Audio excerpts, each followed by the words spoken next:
Yes, I am. I am so glad you're here. Welcome. Welcome to Who Do You Think You Are?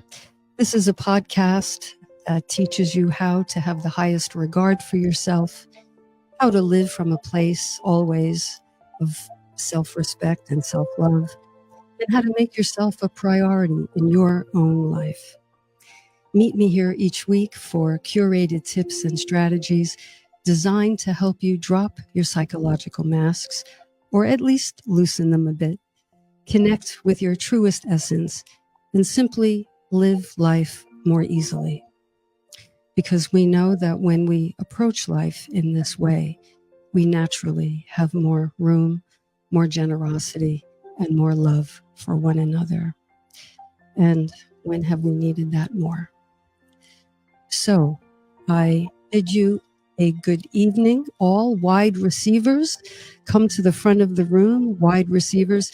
If you were with me last week on Super Bowl Sunday, you know that the theme was be a wide receiver in your own life.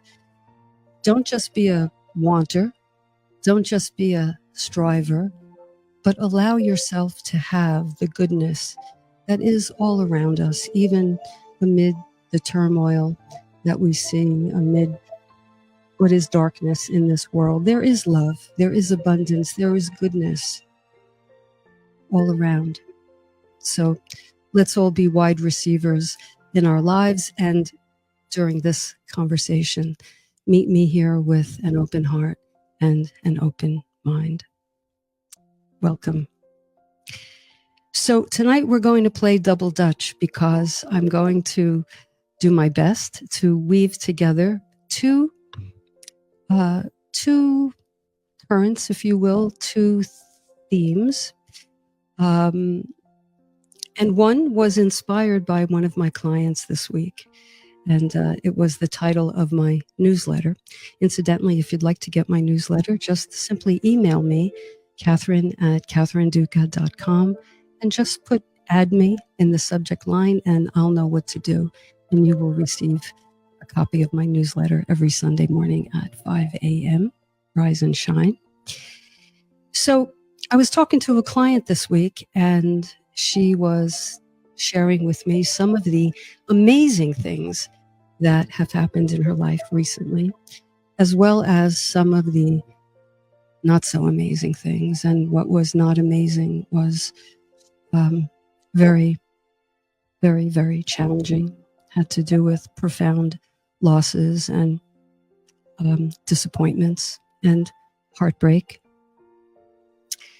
And she said at the end of the conversation, she said, oh, we ought to make a new plaque. Those plaques that you see if you're a fan of home goods, whatnot, you know it well. Live, laugh, love. Well, she said someone should make a new plaque. Live, laugh, hurt. Live, laugh, hurt. And I thought to myself, oh, that's a podcast title and a conversation to have. Live, laugh, hurt. Why? Because hurt is kind of the umbrella term for when life doesn't go the way we want it to go, when we experience setbacks or disappointments or regrets or losses. And who doesn't? This hurt is a part of life. Now, if we're not prepared to go through that, we're going to ask ourselves a certain question. And I know this question well because it's one that I've asked many times. And here's the double Dutch part. So live, laugh, hurt. And why me? Why me? Have you ever asked yourself when something unwanted, unwelcomed comes your way, why me? Am I unlucky? Did I draw the short straw? Why me? And that got me reflecting on at least one of the times, again, there were many, that I asked that question of myself. Why me? And so I want to tell you a little story. And in that story contains something that snapped me out of that question and gave me another perspective. And I offer it to you tonight, dear wide receivers, in the hope that it can help you have an easier time when adversity knocks on your door. So my dad had laryngeal cancer, and he was in the hospital in Manhattan for treatment. And he was, during that hospitalization, it was about a 2-week stay, he was dying, it turned out, but I didn't know it at the time. And part of the surgery to remove the tumor that was on his larynx was to have his voice box removed. And you can imagine how traumatic that was. And he had tubes and the like. And I remember, I think this was actually the night before he passed, the doctor came in to check on him. And my dad mouthed the words to the doctor, "Why me? Why me? Why did this happen to me?" And I'll tell you, all these years later, 20-something years later, I can still hear those words in my heart, because he had no voice. But I could hear those words in my heart. And I'll tell you, it scorched me. It scorched me because I myself asked, the universe, the God that I knew at the time. My notion of God has changed since then, but God, why? Why me? And why him? And why are we both suffering? He's suffering in the most obvious way. And I was anguishing to watch him and feeling so helpless. And it was just a time in my life I'll never forget. So I was, why me, And the doctor said to my father, he said, "John, we all get a turn. We all get a turn." He said, "And someday it's going to be my turn." And he said, "I'm not going to say, why me? I'm not going to ask that." He said, "I'm going to say, why not me? Why not me?" And I'll tell you, this hit me like a slingshot to my consciousness when he said, "I'm not going to say why me, I'm going to say why not me," because I suddenly realized in that moment that to other people who are hurting and in pain and suffering, I'm the other person. I'm the other person. And dare I say, you out there listening, you are the other person. So when we ask ourselves, or ask whomever, why me? Implied in that question, the subtext of that question is, it shouldn't be me, it should be someone else. And of course, this doesn't mean we wish ill on anyone. It's just, in this culture anyway, very common to think, just please don't let it be me. But if it has to happen to someone, then it has to happen to someone else. And you and I are the other someone else. So that really got me reflecting. And I'll tell you, the doctor has no idea of the gift he gave me. It's with me still to this day. And so the truth of the matter is, pain is an inescapable part of life. It just is. We'll all experience pain in the form of disappointment or loss or regrets, mistakes, regardless of how hard we try to avoid it. In essence, I think a pain-free existence is one part illusion, one part myth, one part fantasy. I like to say it's all blended into an unrealistic, suffering-induced smoothie, you know? And that loop contributes, if not directly causes, our suffering. So pain, I believe, is inevitable, but suffering is not. And I'll expound on that. But my message for tonight is that sometimes things just hurt. Sometimes we just have heartache. And if we can accept, this is not to say like, but if we can accept that hurt is an integral part of life, we maybe then can find a sense of comfort and liberation. Why do I say that? That sounds like a contradiction. How can leaning into pain bring us comfort and calm? Well, I think it can do that because then we don't have to take the pain so personally. You know, when we say, why me? Why me? Why me in the hurricane? Why me in the random violence? Why me with the illness or the injury or the breakup? When we say, why me? You know, in the crawl, like on the news, right? Underneath the main story, the crawl is, this isn't supposed to be happening.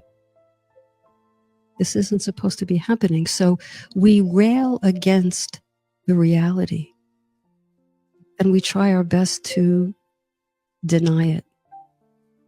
And sometimes we try, I say, bend the arc of truth to kind of retrofit what we want to believe. And we have a way of distorting reality in our minds, all as a way of protecting ourselves and sparing ourselves pain.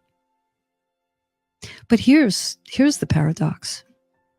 When we do those things to spare ourselves pain, that's when we suffer. That's when we suffer. Pain is pain, right? Pain is pain.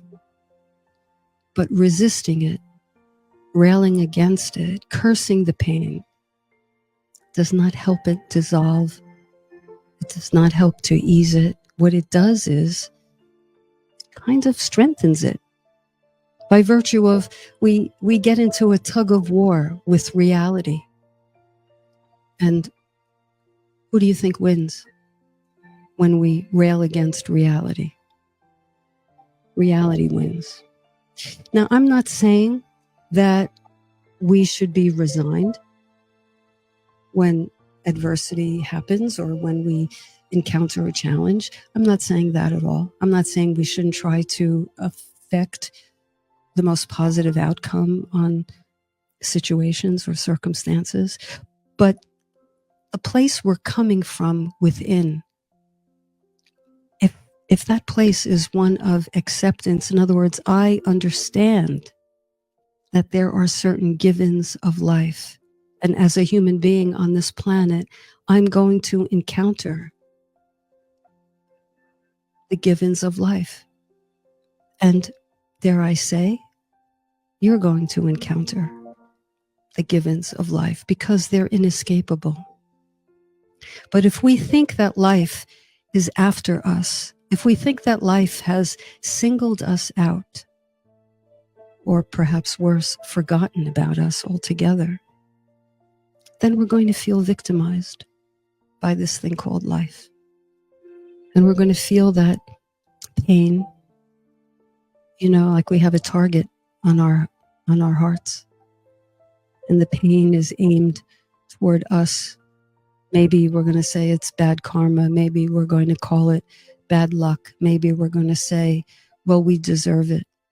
What did you do that you deserve it? I don't know. I must have done something.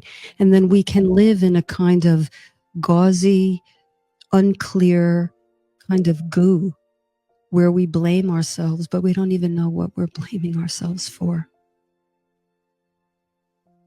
So if you're with me still in this game of double dutch, we have live, laugh, hurt, and we have why me. And when we start to incorporate these two currents, we can have a deeper understanding of what we need to do for ourselves and by extension for one another to help ourselves and the world move through pain so as not to get stuck in suffering. So with that as the backdrop, let me just quickly go to the chat. Welcome, Wayne. Good to see you here. Good evening. Still Bill, the thought from Honolulu. Aloha, Bill.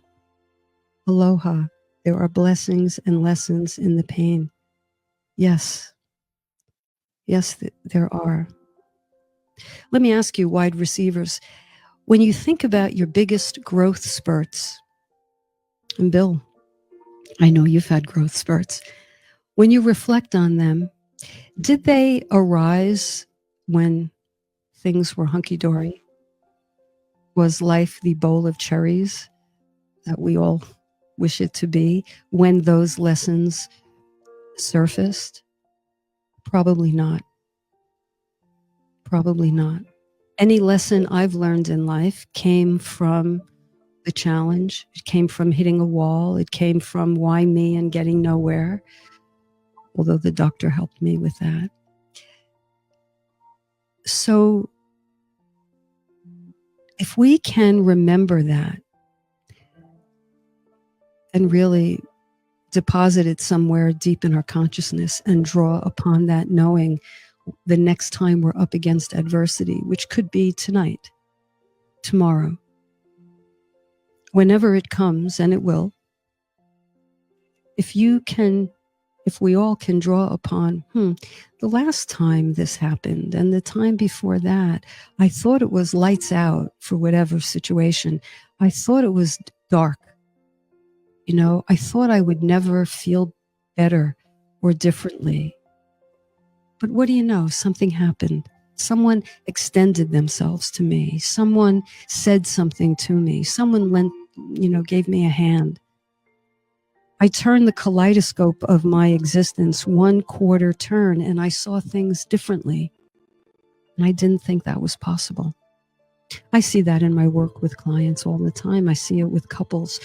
It is from the mess, from the conundrum, from the puzzle, that when our defense mechanisms are down, our walls are lowered, we so interesting, because in that space of vulnerability, we have more access to creativity, believe it or not, to answers that we didn't see before, to possibilities. It's such an oxymoron.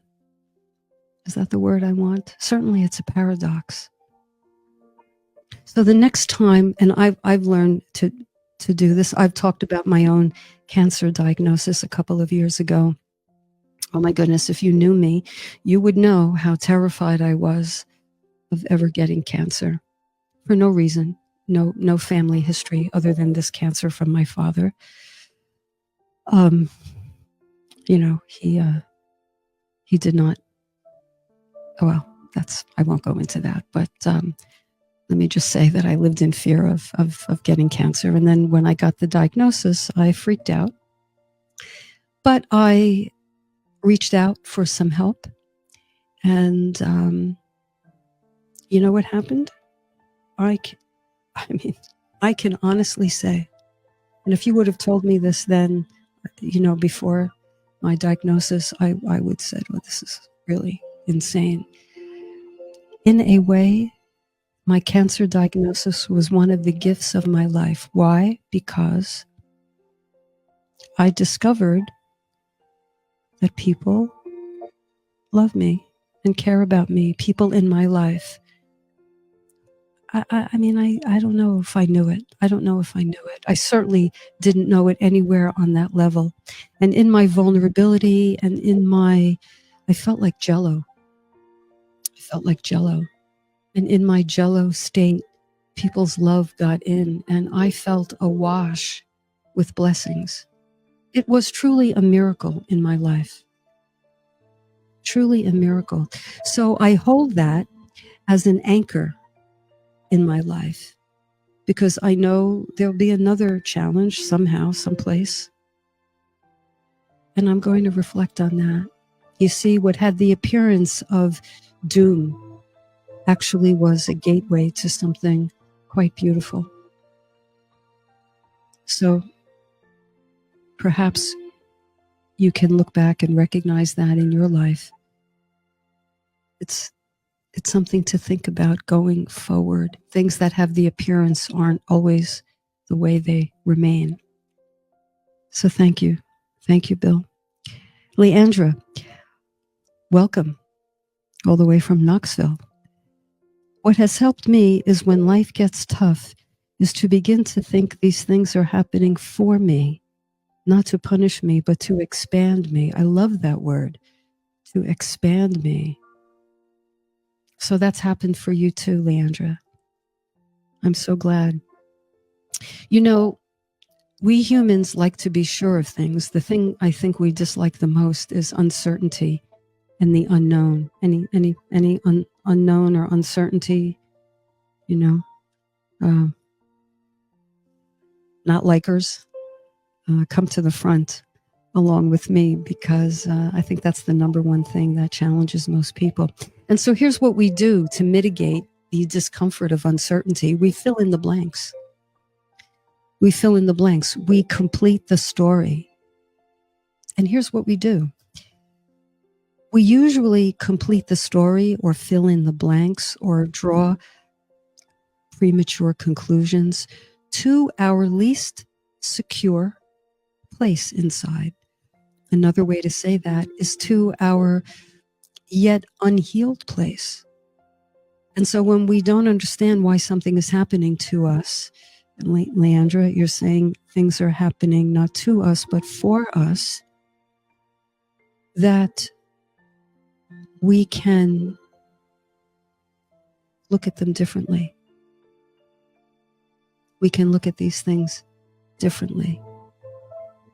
What had the appearance of. And so we interpret to our insecurity, this happened because I was bad. This happened because I let someone down. This happened because I was a bad kid. This happened because I had, as my grammar school religious teaching taught me, I had impure thoughts. I had evil and impure thoughts, and God never forgets. That's what I was taught as a child. And so even though it's been decades and I've learned and my mind has expanded, Leandra expanded as has yours, I still, those teachings in those early years are like tattoos on my being. And I still have to work with myself. No, this isn't happening because as a third grader, I had impure thoughts, evil thoughts. It's happening because it's one of the givens of life.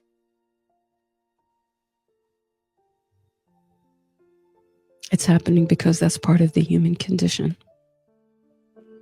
So I'll take one more comment before the break. Claudia, welcome, Claudia. Good to have you here. Life is full of ups and downs and can be unpredictable and confusing. Absolutely. The struggles, especially the ones you overcome, leave you feeling stronger. They're like little tests that you need to endure. I think so too. I think so too. Unpredictable and confusing. But if we trust that there's another side, that if we can suspend our interpretations that go to our insecurities and we can say, what is this thing in my life trying to teach me? Or what is it asking of me? What is it asking me to do, to adopt? Or what is it asking me to release or let go of? What is my quarter turn of the kaleidoscope? What does it mean to me? And you're right, Claudia. Each time we persevere, we deposit something in the tank.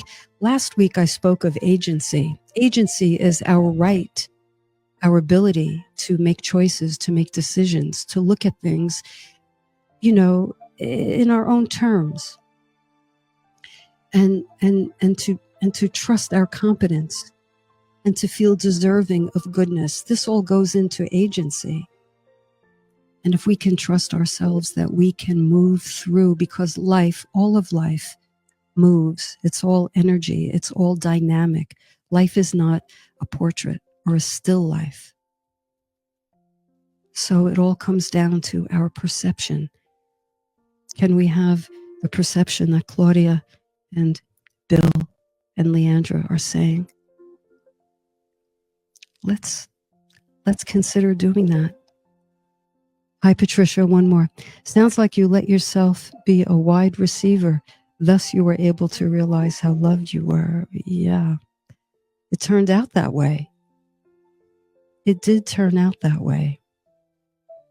I felt better. I felt more grounded. I felt blessed. I was a better psychotherapist, because when we're in our pain, not in our suffering, which is railing against pain, when we're in our pain, we are that jello, we're accessible, we're reachable, we can touch, someone can touch us. And I was less defended at that time. And I tell you, in the best way. Now, my job, my personal job, my mission, I've decided to accept it, is to not have to have a diagnosis or a hardship bring me to that point. I want to tell the universe, thank you, universe, for the lessons so far. I can take the wheel. And I can know that I am loved. I can know that I am worthy of receiving. I can know that. Thank you for the leg up with the cancer thing. I appreciate that. I don't know that I've learned everything. I don't think I have, but I've got that one covered. And I still walk around with that love within me, with the knowledge that I'm loved. So there you have it. I'm going to talk about some of the givens of life, but I'm trying to keep up with the chat. I'll tell you, I have the most loyal listeners, and I am so grateful. This really, you listeners who contribute here really make the show. You make the show. I love that you're here, and I appreciate that you're here. And I want to say to Wayne, I know you've been adding a lot, and you said that God and I are one. Here. God and I are one. We are not separate from God. We are expressions of God. We are not only loved, we are loved. So Wayne, I'm with you on that. Let's see. Janine, welcome. Welcome. Good to see you. It's like we have life exactly backwards. Something traumatic happens and it feels surreal, unreal. Emphasis on the yes. But it turns out to be the realest thing there is. Reality breaks through to shatter illusions. You're absolutely right, Janine. When we have illusions of life, we're not respecting the reality. We're distorting the reality, as I said before, to retrofit our own expectations and desires. And we have it backwards. So we need to go from the unreal to what? To this is real. It is what it is. And again, this doesn't mean we don't do anything with life. I mean, any social change, any significant, uprising happened because people channeled their anger. and they channeled their outrage. And, you know, I mean, in this century alone, we have social movements that arose from adversity, right? So this is not about complacency. It's about step one. The thing that I'm trying to make unreal is really real. What I know is happening is really happening. And then go from there. Dawn, I think I saw Dawn. Let's see. Dawn, did I see? All these comments bring to my mind resilience building. Resilience building. We learn new skills, discover strengths we didn't know we had, and expand our perspective about life, seeing it as more than good or bad. Mm-hmm. Absolutely.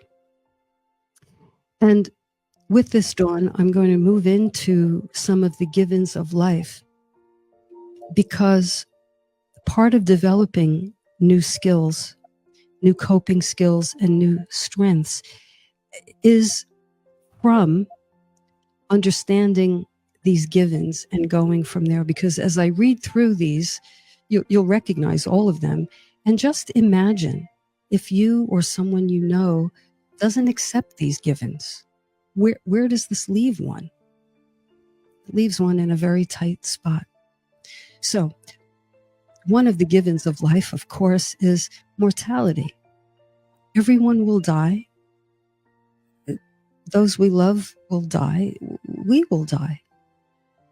We don't know who will die first, but the concept of impermanence is just one of the fundamentals of life. Nothing, no one lives or lasts forever. So I've worked with people who have a very difficult time conceptualizing that the people they love, their parents, for example, will die. And if you can't accept that, or you can't accept some of the other givens, aging and vulnerability, if you can't accept that, then what do you do when that's right in front of you? What do you do when that's right in front of you? So if we don't bend with the reality, if we get rigid and resistant and brittle, we can only suffer, because there's no way out of that. There's no way to work with that. So mortality, impermanence, uncertainty. Life, as Claudia said, life is up and down. Life is unpredictable. Unexpected, unwanted, unwelcomed events will happen in life. It's part of life. As is live and laugh. Hence my client's notion to make a new plaque, because life is the amalgam of the good and the bad. Thank you, Dawn. If we only have two columns within which to put all of life, all the complexities, all the nuances, all the layers, if we only have black or white, good or bad, yes or no, we're going to really struggle. We're going to really struggle. So change, disappointment. If you live long enough, you have to make mistakes. If you don't make mistakes, you're not living. You're not in the game of life. So we have to accept these as parameters of this life that we are a part of. So I hope that I've begun to map out a framework within which to look at hardships, things we might call negative, and even pain, right? Even pain. So Let's see. Chat. Okay. I think we're all good here. So let me know if you're still with me in the chat. Let me know how this is resonating. Let me know, whenever I share my thoughts, I always like to know what your yeah buts are. Yeah, that sounds great, but yeah, I hear what you're saying, but can't do it. Too hard. I'm too scared. What if? So let me know if any of those things are going on with any of you, if you care to enter in the chat. We have some time, so I'm going to go to a question. I think I may have touched on this a little bit, but I'm gonna do it again. So, by the way, while I'm looking for the question, I want to acknowledge you. There's a great show on right now. It's the anniversary show of Saturday Night Live, and it looked like a really great show. And so if you have decided to be here with me instead of looking at that show, I thank you. If you have any interest in that show, if you've recorded it or something and you're here with me, thank you, thank you, thank you. It means a lot to me. Okay, here's a question. I feel like if I accept the givens of life, I'll just become complacent and give up on my goals and dreams. How can I balance acceptance with motivation and ambition? Let me just run through that again. I feel like, which is to say, this person maybe is a bit afraid that if I accept the givens of life, I'll just become complacent and give up on my goals and dreams. How can I balance acceptance with motivation and ambition? Well, think about it. I don't have this person's name actually at the ready. So I don't know if you're listening, but if you accept that life is impermanent, life itself is life, well, life on this plane, let's start there, is impermanent, and everything in life has an ending. If you accept that and then give up on living, I think that's retreating. Now, no judgment here, of course, but we all are operating under the same givens. This is what I find so interesting. These basics of life make for the most level playing field, because impermanence is just as true for you as it is for me, as it is for anyone in the chat, as it is for anyone on a different continent. We are all operating under the same givens of life. So to give up is to deprive yourself, I think, of the opportunity to live, to mix it up, to get messy, to get your hands dirty, to fail, to let someone support you, to offer someone support. Oh, there's probably a million more. But if you look at it as a fait accompli, I think then you stop living today. So even though we all confront mortality at some point, if you give up or become complacent, you might wake up in the morning, but is that living? And then think about that. How much sense does it make to stop living when you're still very much alive? So the givens have nothing to do with becoming complacent. In fact, you can kaleidoscope turn. You can look at this as life is so precious because it's impermanent. And what do we have? We have the now. We have this moment. This moment is the portal. If we live too much in the past, I think we get depressed. We ruminate, we review, we lament, we correct ourselves, we live in our heads.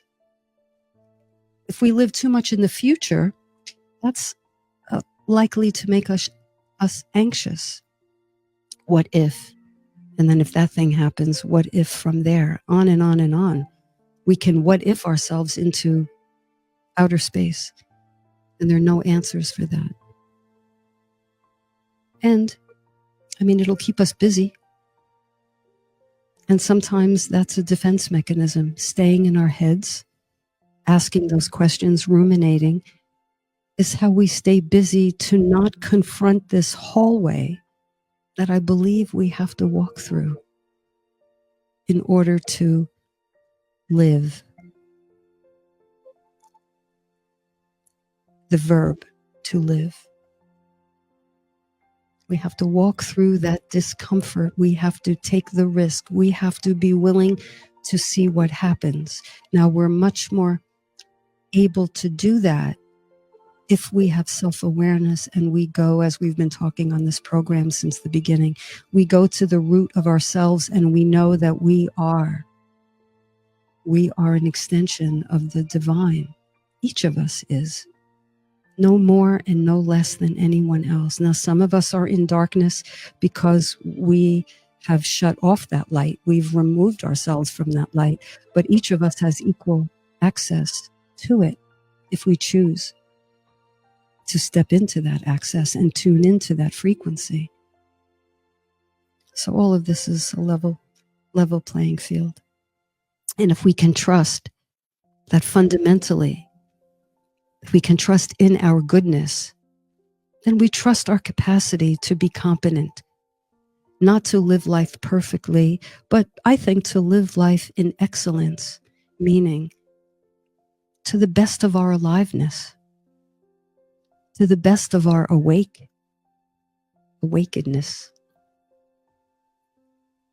Because two things make, I think, self-esteem and self-love. One is the competence that we can live this thing called life and navigate it. And these conversations are to that end. And secondly, to know, not here, but in the heart, that we are worthy of a life that works. And so is everyone. So is everyone. So we have the competence with which to live life, and we have the self-worth that says we deserve a life that works, a life that is meaningful and fulfilling. You know, Viktor Frankl, I quote him quite often, you may notice. He wrote a book, Man's Search for Meaning. And Viktor Frankl was an Austrian. He died, I think, in the late 90s. He was an Austrian neurologist and psychiatrist and philosopher who survived the Holocaust in the worst of the worst. And he wrote a book when he was freed from the Holocaust. He wrote a book called Man's Search for Meaning. And his whole premise is that looking for the meaning in life is what gives life meaning. So someone said in the chat, it might have been Claudia, might have been Leandra. Looking for the meaning in life. What is this telling me? What is this asking of me? What is this asking me to let in or let go of? That's what I mean by the meaning of something. That's what gives life meaning. If we just see ourselves as the tail being wagged, as someone who is at the effect of circumstances, that's a still life. That's an oil painting. Oh, why did this happen to me? When is this going to be over? Why me? Why not her? Why not him? Why not you? That's not working with it. That's being very, I would say, one-dimensional. And this conversation and what you've written in the chat are much more three-dimensional. And that's what wide receivers are. We are three-dimensional human beings in the yin and yang of life. We're in life for all of it. And we're not going to be shocked when we don't know answers. We're not going to be undone when we hit an unknown. And hopefully we won't be undone when big adversities happen. We can lean on one another and lean on that which exists in all of us that is infinite and unyielding and unceasing, and that is divine love. So, friends, these are my thoughts. Thanks for playing double dutch with me tonight. If you see a plaque that says live, laugh, hurt, send it my way. I haven't seen it at Home Goods, but I think they would do well to create such a plaque. Leandra, no buts from me. All right, great. Still, Bill, if at first you don't succeed. That's right. That's right. Patricia, our beauty is in our imperfection. Yeah, my favorite book written by Brene Brown. I'm kind of unpopular with this choice, but I loved her book, The Gift or the Gifts of Imperfection. I really recommend that read. It's terrific. She would agree with you, Patricia. Our beauty is in our imperfection. Dawn could speak to this. Dawn, I don't know if you're still listening, but there's a Japanese art. What's it called? When a beautiful bowl is broken. There's the art of kintsugi. And Dawn's probably watching Saturday Night Live. All right, Dawn, it's okay. What they do is that in this art form is the crack is filled in with gold, which is very obvious. They don't use crazy glue and try to eliminate the crack. They actually highlight the crack. They fill it in with something infinitely more valuable than the porcelain, if you will. They fill the crack in with gold, and hence broken is beautiful. And not in this culture, but we can say that of our laugh lines and our wrinkles. That's what comes from living life. And so let's honor, thank you, Patricia, let's honor our cracks and crevices and our imperfections. Let's be in radical acceptance about that.